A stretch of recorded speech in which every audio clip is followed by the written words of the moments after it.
انتشرت صورة بتجمع كل الحكام العرب مع الحكام الغرب، يعني الشرق والغرب، بصورة وحدة بقلب العاصمة تل أبيب بإسرائيل، وتحتها ما يسمى التحالف الإبراهيمي. هلا أغلبكم تفاجأ بالصورة إنه شو هي وشو هو التحالف الإبراهيمي، فأنا جاي بهذا الفيديو أعزائي المشاهدين أقول لكم شو هو التحالف الإبراهيمي. حطوا لنا لايك واشتركوا بالقناة أعزائي المشاهدين وخلونا نبلش الفيديو.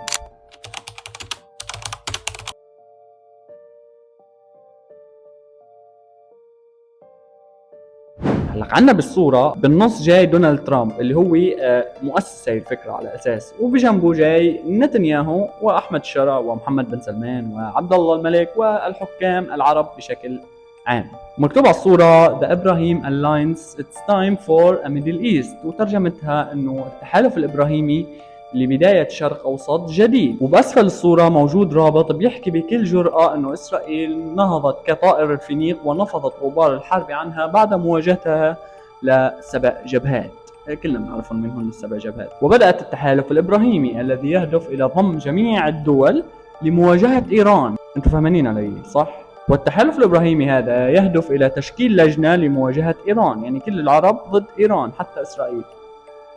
وكل هالشيء حفاظا على امن اسرائيل، يعني كل هالشيء يحترق الشرق الاوسط، المهم السوسي وما يصير له شيء. بتقول ايضا بهذا الرابط انه اسرائيل لن تنجح وحدها في مواجهه ايران، لازم تجر معها الحكام العرب والشرق الاوسط كله لتواجه ايران. وهذا الشيء سياسيا يعني القضيه الفلسطينيه، يعني اسرائيل اتخذت منعطف سياسي غير المواجهه العسكريه. تعالوا اعزائي المشاهدين لنقرا انا وياكم شو هو هذا المخطط. اولا اغلاق الجبهه في غزه واعاده جميع الرهائن وانشاء حكومه تكنوقراطيه. اللي ما بيعرف شو معنات مصطلح تكنوقراطيه تعالوا لوضح لكم اياه. ببساطه يعني تسليم السلطه للناس اللي بدها تخدم اسرائيل، مش للي متابعين القضيه عنده كفاءة. بعد إنشاء هذه الحكومة التكنوقراطية يجتمعوا كل الدول العربية ويشيلوا حماس من غزة بمساعدة العرب.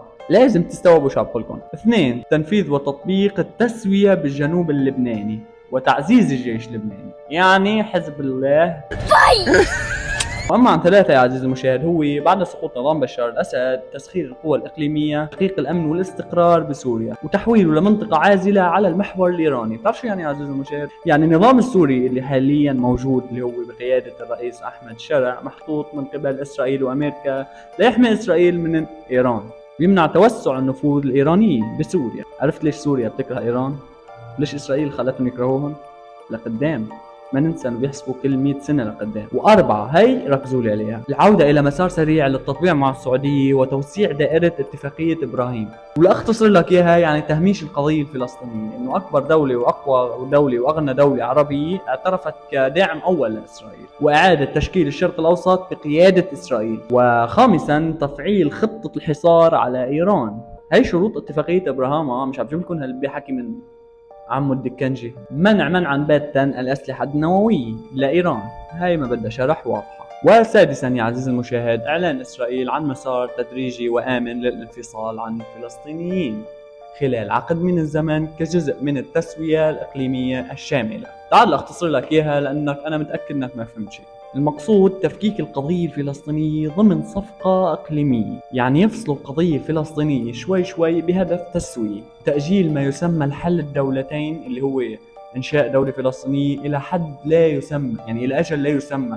يعني نام عن يعني حط الموضوع ونام عليه شريك. فلازم تعرف يا عزيز المشاهد انه التحالف الابراهيمي هو سردية سلام تخدم الكيان. ليك اعطيتك مثل شغل ساعته، بحيث تمحى القضية الفلسطينية تحت ما يسمى الاستقرار وتستبدل العدالة بالتنمية ودمج الديانات الثلاثة الإبراهيمية، يعني الإسلام المسيحية واليهودية، تحت ما يسمى السلام. يعني نحن صرنا أصحاب وما عادش في لا عداوي ولا بطيخ مسمن.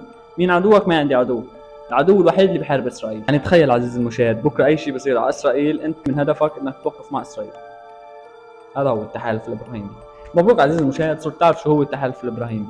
حط لنا لايك واشترك بالقناة، خليني كفي لكم شو رح يصير بالفيديو القادم إن شاء الله. كان معكم أخوكم ياسر، بيس.